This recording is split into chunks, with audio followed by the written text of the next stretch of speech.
So you're looking for your running shoe, the running shoe that's going to fit you perfectly. And you search and you search and you search, and there's all these options and you have no idea what to choose. Well, I'm Jesse Funk, and on today's episode of Runner's High, I'm going to show you how to choose a perfect running shoe.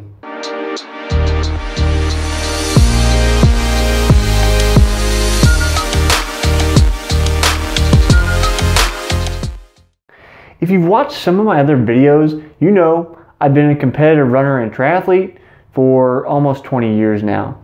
What you probably don't know is I spent almost 3 years working full-time fitting shoes for runners, for diabetic people, a variety of people with various medical ailments. So I'm very familiar with putting shoes on feet and making sure that they fit well. Now, I'll say, because I've been in that position, your best bet is probably going to your local running store and relying on the staff there, because they're going to know things about the shoes that you just can't possibly know. And I'll get into that later. But if you want to choose your own shoe, there's a lot of things you need to take into account. The first thing is your gait. Now, you'll see like gait analysis is something that the local running store will offer oftentimes.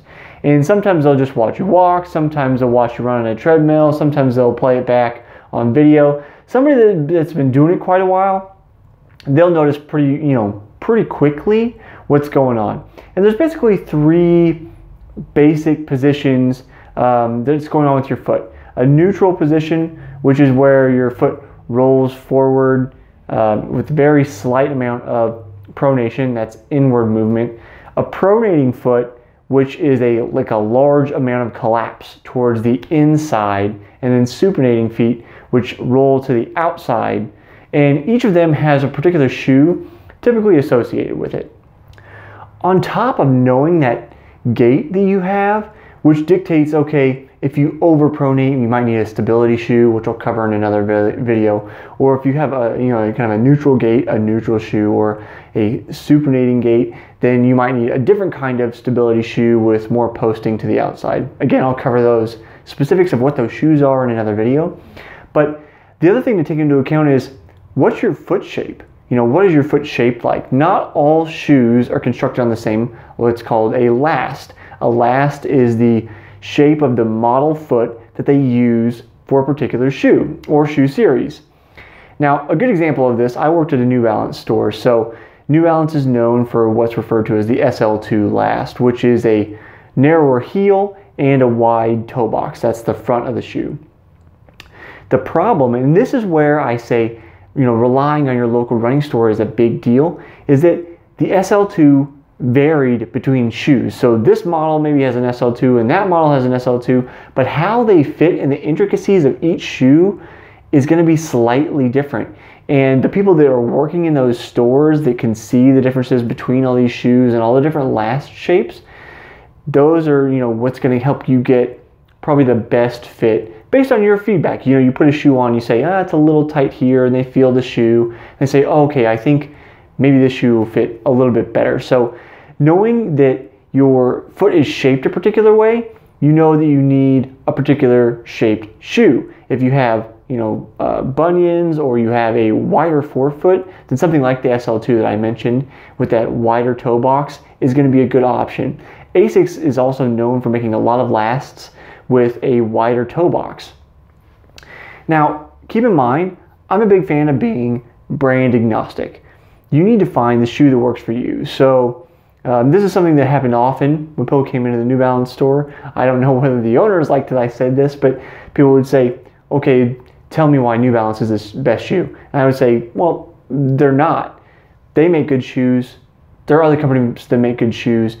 You need to figure out the shoe that works for you. There's a lot of things that play. So again, figure out what shoe shape goes with your foot shape is a big component. Some of that information is going to be available online, but a lot of that's going to be relying on your local store to parse through some of that for you.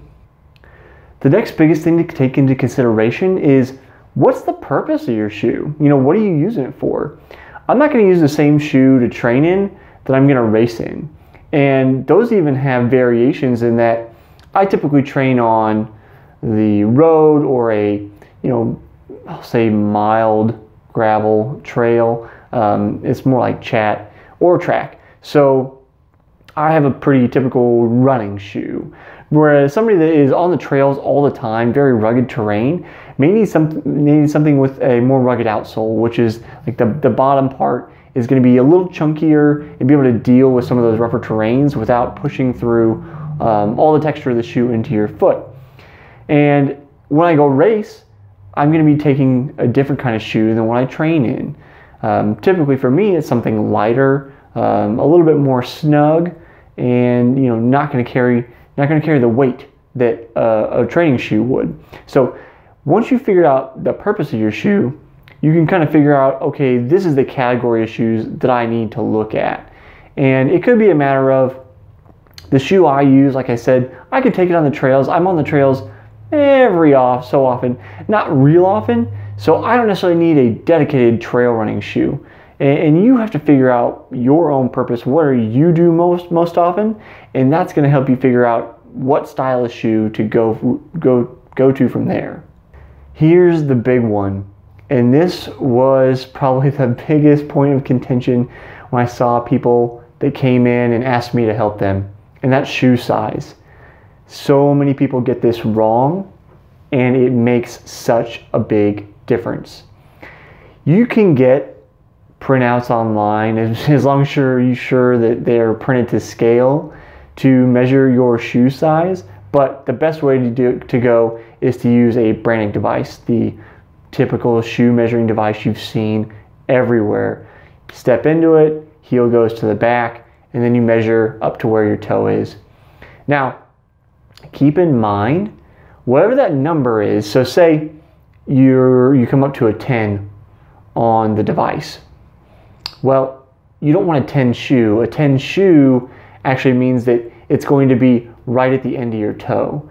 And that's part of the contention with the shoe sizing. You actually need to go up probably a whole size from there. For a running shoe, for just an everyday shoe, you can probably go up a half size, because you need a little bit of space between the end of your longest toe, whichever toe that is, and the end of the shoe.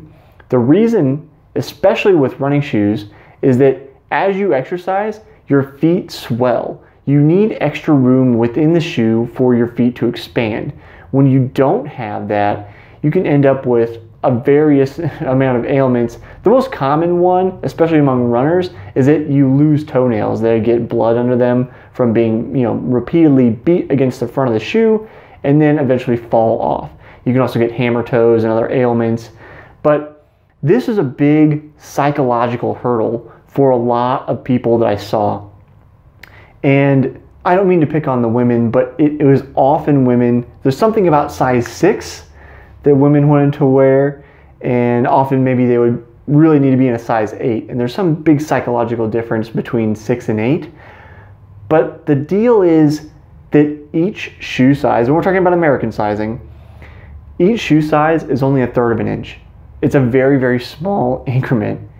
The difference between a 6 and an 8, 2/3 of an inch. We're not even a full inch up. It's a very small difference, but for the health of your feet, it is a huge difference. So if you've been wearing too small shoes and you move into the correct size, you are going to feel like you're swimming in the shoe, because you're used to your feet being basically constricted. That's what you're comfortable with. And you kind of have to give it some time to get used to this proper fit, because it's going to feel loose. It's going to feel like your foot is moving all over the place. But you need that room when you're running so your feet can swell and expand and not cause any constriction issues within your feet. The last thing I want to talk about in regards to sizing is that more often than not, your feet are going to be 2 different sizes. So don't freak out when you get that branding device and you measure them and you're like, something has to be wrong. We are asymmetrical creatures. Not everything lines up. It is a rare exception that somebody has the same size feet, but it's no big deal. It's pretty common. There are even people that have, significant differences in sizes and have to get significantly different size shoes. There are stores that accommodate that, like New Balance stores. and I'm sure other independent stores as well. But what you have to keep in mind is that whichever is the larger of your 2 feet, then that's the one that you've got to go with in terms of sizing, because you need to accommodate the extra room for that one, and extra room for the smaller foot will come naturally. The last thing I want to talk about in a somewhat controversial consideration is the stack height differential on your shoes. So what am I talking about stack height differential? So here I've got my well-worn Lunar Epic 2. They don't make these shoes anymore, but this is what I've been running in. Not to be a Nike fanboy, I actually never thought I would be in another pair of Nikes again, but that's another story. I wore Asics for a very long time. So the stack height differential is the difference between here on the shoe, the heel, and the forefoot. Like, the stack height is how thick is this, how thick is this, subtract one from the other, and that's your stack height differential. So with this particular shoe, it is a 4mm stack height differential. A traditional running shoe, what's been produced for the last couple decades, is typically 10 to 12mm, meaning that your heel is posted up higher.